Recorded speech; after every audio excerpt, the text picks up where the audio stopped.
when your life is dreamy and amazing and just perfect? I'm mopping up ice cream a kid threw up, and someone left teeth in the tip jar. What do you think? You're lucky you're used to bad things. Would you rather be me, having everything and losing it all? I feel like you want to tell me your story. How long is this gonna take? Not that long. Okay, so it all started 17 years ago when I arrived in this world as a beautiful baby girl. Of course you came as a baby girl. With eyes as blue as cornflowers. Why are you stating the obvious? My mother wrapped me up in a cashmere blanket, which was the perfect shade of lavender. Interestingly, lavender is my favorite color. That's not interesting. Come on, get to the part where your life gets bad. And if you tell me you tripped on a cornflower and broke your lavender shoe… I really liked that shoe. And I tripped on a sunflower. Okay. I swear, you're gonna love how much worse my life gets. Do you guys want to hear the long version or the short one? Fine, the short one then. My name is Olivia, and before I continue, please like and subscribe. My dad was the owner of a tech startup. Don't ask me what the startup is about. I have no idea. I tried finding out many times, but the conversation always goes something like this. Daddy, can you tell me more about your tech startup? Of course, sweetheart. Basically, we're using cutting-edge algorithms to optimize data. What a pretty butterfly on that rose. I need to send my rose pink dress to the dry cleaners. Our platform synergizes complex neural networks with cloud-based infrastructures. But I don't have the right shoes with that dress. Maybe I need new shoes, or maybe I need a new dress. With our blockchain architecture, we're able to establish an ecosystem that… Daddy has wrinkles on his forehead. I should give him night cream on his birthday. In short, we are revolutionizing the industry.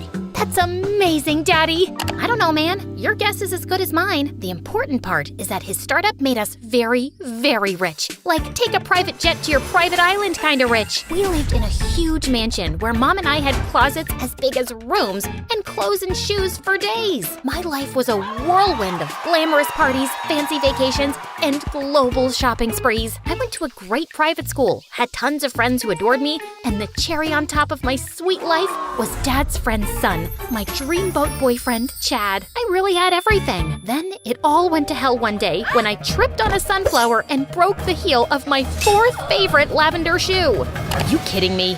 It's about to get worse, I promise. I was meeting Chad in the park. My heel broke, so I had to walk barefoot. I was crossing the track when this stupid kid on roller skates ran right over my toes. I screamed and fell back on my butt, and then out of nowhere, a crow started attacking me.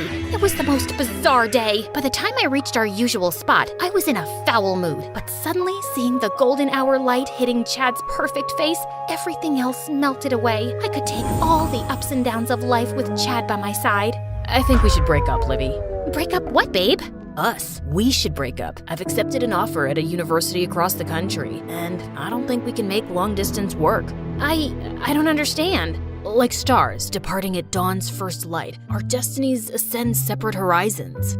What? Our hearts, like birds in migration, must seek divergent skies to find our true selves. I am so confused right now. I love you, Livy, but we're too young to tie ourselves down. It's best to part ways, and if we're meant to be, we'll find each other again. Then he kissed me on the cheek and just left me there. Oof, that's rough. The story's finally getting good. You're such a sadist. I was depressed for days and just sobbed in bed as I watched MSA love stories. I always thought Chad and I would be up there one day with our own little video. I mean, look at me. My face is a dream for any animator to work with. Anyway, just when I thought the worst thing in my life had already happened, the police showed up one night and arrested Dad for embezzlement. He was charged for stealing money from his investors. And before I knew it, my life really turned upside down. Most of our assets were seized by the government, and we had to leave our house only with things we could carry. I managed to put on 14 dresses, 9 shirts, 4 pants, 5 coats, 6 pairs of shoes, and 2 bags. Mom and I moved into a tiny apartment on the poor side of town, and we got a lawyer. But it looked like an open and shut case with too much evidence against Dad, and he was sentenced to prison for a decade. I swear I'm innocent. I've been framed. I need you to believe that I'm not a crook. Of course we believe you, Daddy. We'll get your name cleared, I promise. Naturally, my first course of action was reaching out to Dad's friends for help. You need to leave. I can't be seen with you. My girlfriend is a very suspicious woman. Aren't you married? Exactly.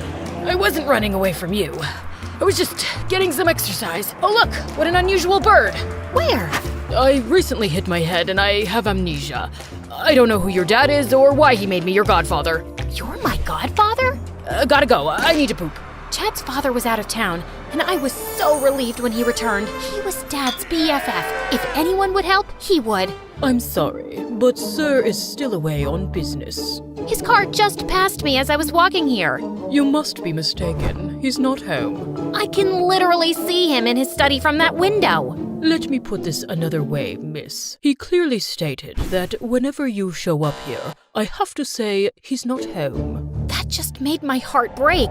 No one wanted anything to do with Dad because they all thought he was a crook. Next, I turned to my own friends, and I only met more closed doors. Wow, really, Penelope? Remember the only person who could look you in the face when you went through your hideous acne phase? And remember whose shoulder you cried on when the plastic surgeon botched your nose job? And remember who took the blame for your smelly fart when we were hanging out with your crush? You know it, me! Mom had the same luck with everyone she knew. She soon took up a job in a grocery store and enrolled me in the nearby public school. I thought I might feel better with the distraction, but I was a fish out of water here. The kids smirked at my clothes. They smirked when they asked me if my dad was the rich guy who went to prison, and they smirked as they walked past me at lunch. Mom got her first paycheck soon, and she took me out for a manicure to cheer me up. As I stared down at my perfect lavender nails the next day at school, I felt more positive than I had in weeks. I wouldn't sit alone at lunch anymore. I would get to know these kids, and they'd get to know me, and they'd see how lovable I was, and I went flying forward with my food tray and fell flat on my face. As I got up, feeling hideously embarrassed, I suddenly noticed it. 2 of my nails were chipped. My perfect nails, not so perfect anymore.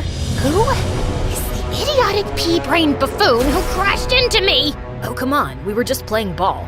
In the cafeteria? Did the football field catch fire? Did an earthquake split it open? Did a tsunami wash it away? Hey, calm down, weirdo. What's the matter with you? You want to know what's the matter with me? I had a perfect life. I had the perfect parents, and the perfect friends, and the perfect house, and the perfect boyfriend. And if my name wasn't Olivia, it would have been perfection. But then it all started blowing up the day I tripped on a sunflower and broke my lavender shoe. Now I'm here in this stupid school, looking like some hobo with chipped nails! I jumped onto that boy and started pulling his hair and pinching his nose and twisting his ears. It took several people to get me off of him. And then I started crying uncontrollably. I could barely breathe. I think she's having a panic attack. Give her some space, guys. Hey, Olivia, look at me. You're gonna be okay. Just breathe.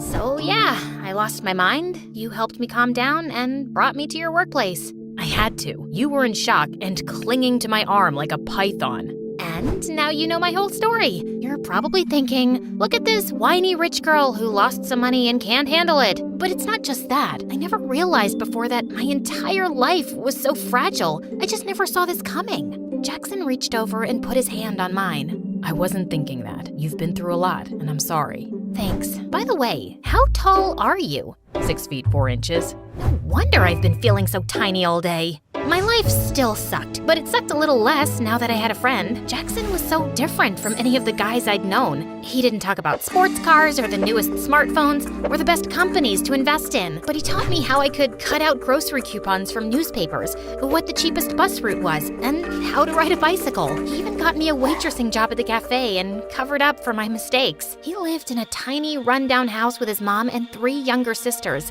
and even though they didn't have much, I was always made to feel welcome. One day at the park, while Jackson was feeding the ducks with his sisters, I accidentally knocked over his backpack and a sketchbook fell out. I opened it to find the most amazing comic drawings. I leafed through the pages and found a sketch of me, and then another, and then another. What do you think you're doing? I'm sorry, it just fell out. Jackson, you're so talented. It's just a silly hobby. It's not silly. Are you going to apply to an art school? In case you haven't noticed, I'm poor. I have to work right out of high school. But you're too good to not take this seriously. You have to… Can we please not talk about this? Okay. And I didn't make your sketches because I have a crush on you or something. You're just a new, interesting face. Does interesting mean the same as pretty? Not necessarily. So you don't think I'm pretty? You're not pretty. And what is pretty anyway? There's no set standard. Shut up, Jackson. You said Olivia's the prettiest girl you've ever met. No, I didn't. I said Bolivia has the prettiest girls that I've never met. He wrote a poem in his diary about your eyes being blue as cornflowers. And what was the next line, girls? I could stare into those sapphire lakes for hours.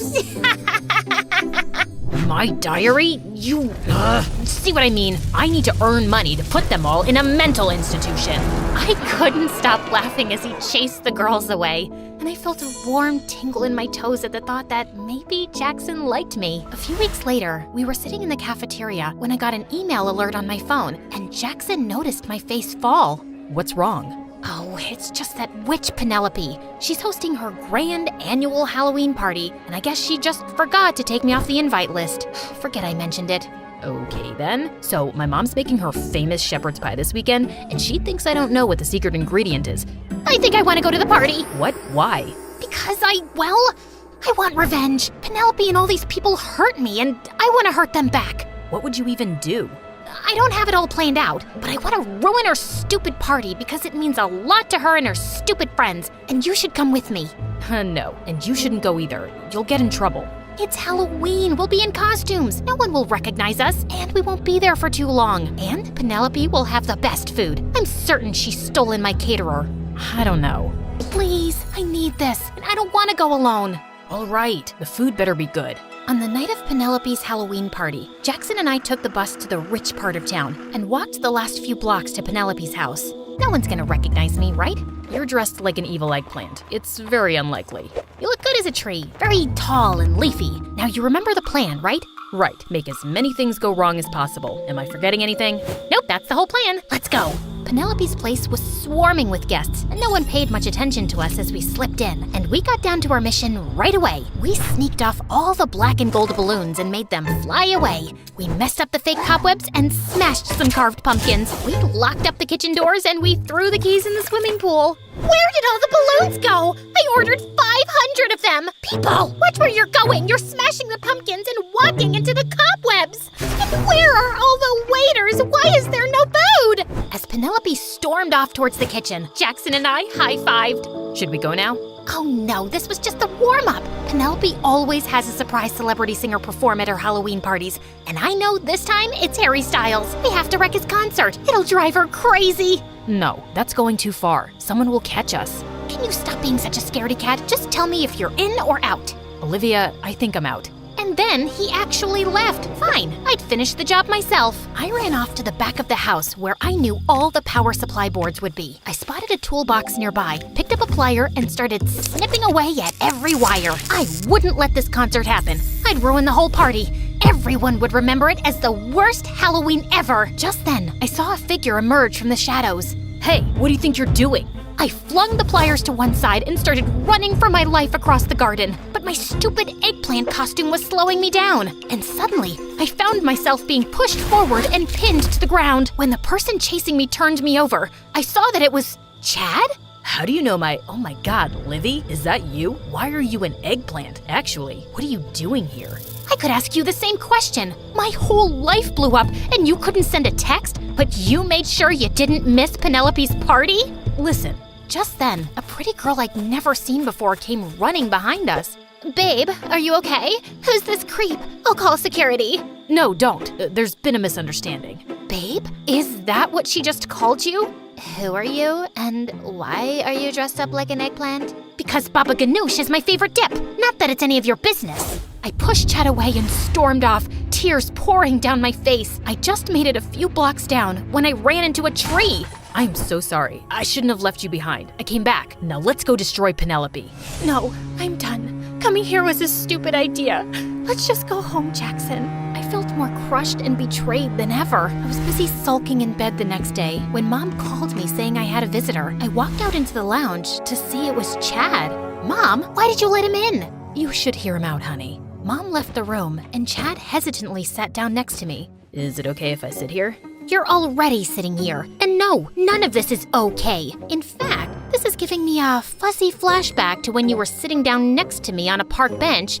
Wait, it's all coming back to me now. Yes, there I am with my bleeding toes and broken shoe. And yep, that's you, walking away after breaking my heart. You have every right to be mad. I was such a fool, Livy. I thought I was doing the right thing. Long-distance relationships are so hard. I just panicked. I know what I did was awful, but I swear, I never stopped thinking about you. Just long enough to meet that blonde twig who called you babe? She was just my date for yesterday. I don't care about your love life, but what I'm really angry about is...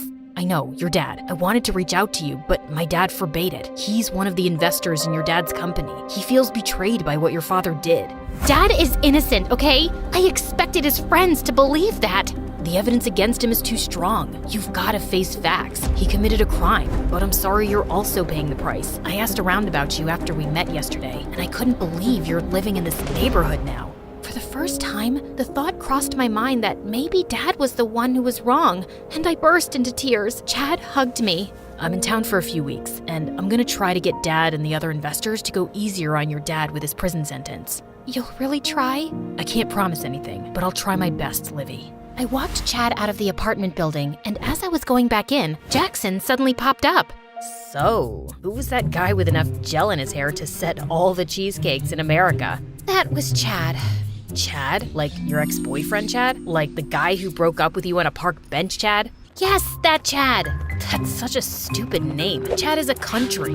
Isn't Jackson a city? Not the same thing. What was Chad doing here? Offering to help me? Why would you trust him? Because he's the only shot I've got at helping Dad. Chad started turning up almost every day, and even though I hadn't forgiven him for the way he'd broken up with me, I could see he really regretted it. He was extra attentive. He seemed to remember all my favorite pastries and perfumes, and never came without a gift. And when he'd take me for drives around the city, I almost felt like my old self again.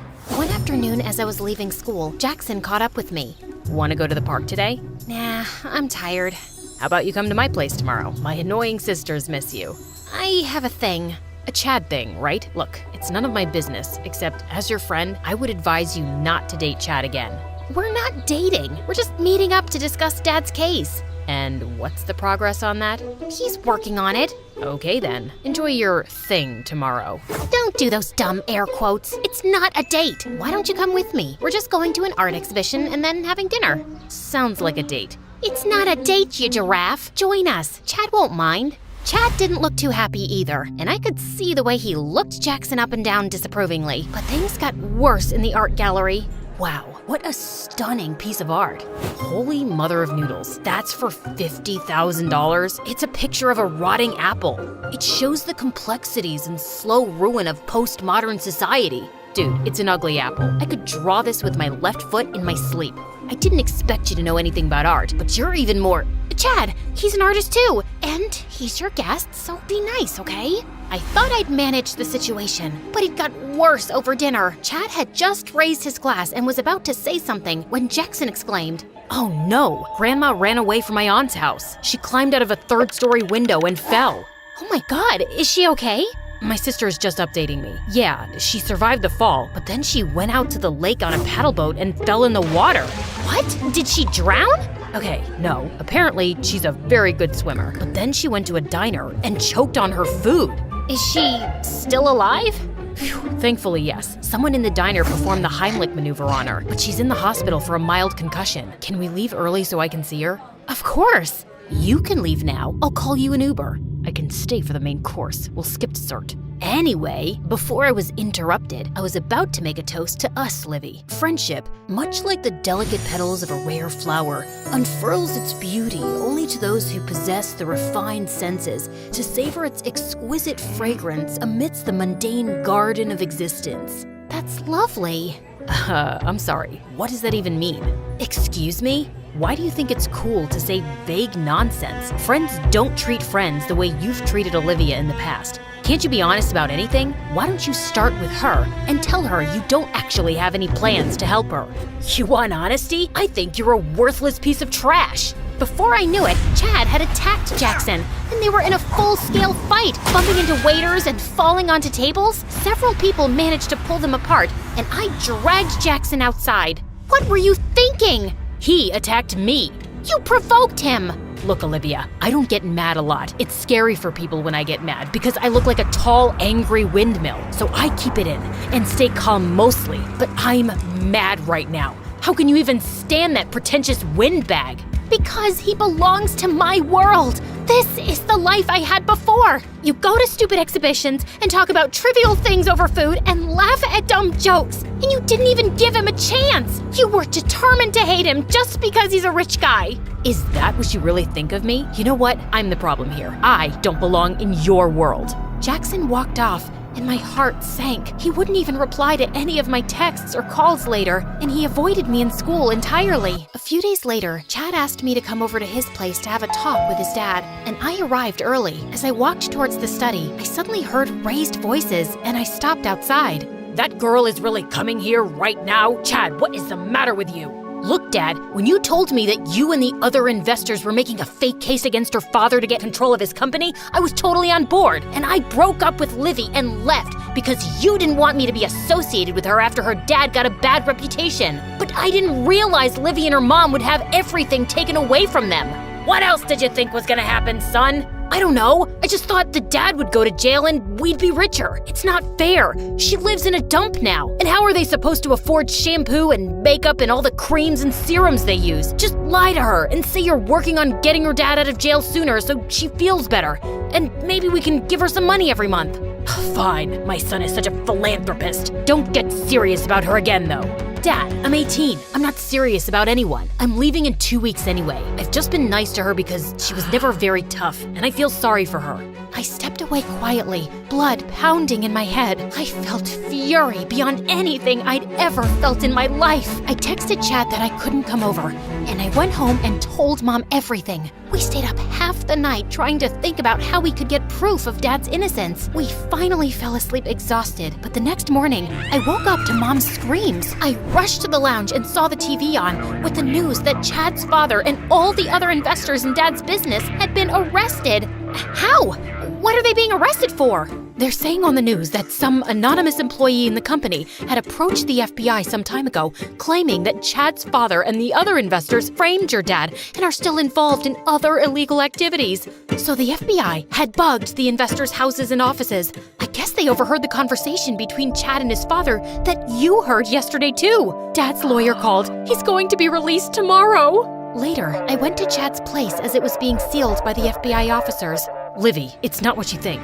No, only I will talk now. I heard the entire conversation between you and your dad yesterday with my own ears, and I just came to say, I hate you. I despise you with a burning rage of 1,000 suns. I loathe you with the force of 100 typhoons. I wish only bad things to happen to you, and my wish is coming true as we speak.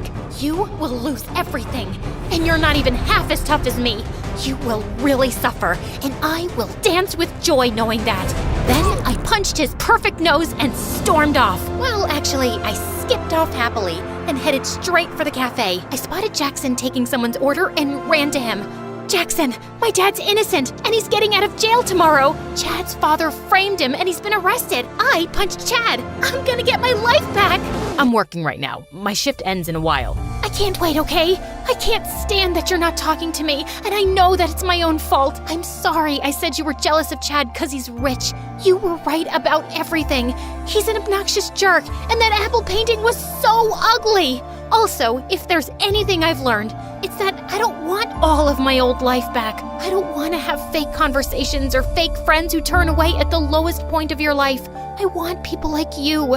You literally saved me, and I love you for that. Also, you're very tall, which is hotter than you know. Jackson just stared back at me, and then suddenly his sisters burst in with a huge bunch of lavender balloons, a congratulations banner, and a cake. Are we late? Do you know how hard it is to find lavender balloons?